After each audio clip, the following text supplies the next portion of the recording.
శుభాకాంక్షలు అండి. Wish happy and prosperous pongal. ఈ పండక్కి నా సామిరంగా ఒక క్లీన్ 6 ఏళ్ల నుంచి 60 ఏళ్ళ దాకా అందరూ చూడదగ్గ సినిమా అనిపించింది నా సామిరంగా. సో ఇట్ వాస్ పర్ఫెక్ట్ అండి. అంటే నాకు ఈ మూవీ చాలా బాగా నచ్చింది, ఎందుకంటే ఇట్స్ ఫ్యామిలీ ఎమోషనల్. ప్రతి ఒక్కరికి ఒక ఫస్ట్ లో ఉంటుంది కదా, ఆ ఫస్ట్ లోని లాస్ట్ వరకు కూడా ఒక క్యాటరేషన్ ట్రావెల్ చేసే విధానం అయితే.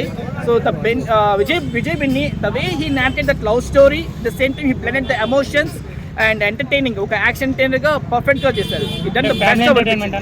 పక్కా family entertainer. Allari Naresh character and అంజీగా మనకి అల్లరి నరేష్ ఉండేదైతే it was he justified his role. Simply he justified his role. ఆయన తప్పించి ఇంకొకరిని అంజీగా ఊహించుకోలేదు.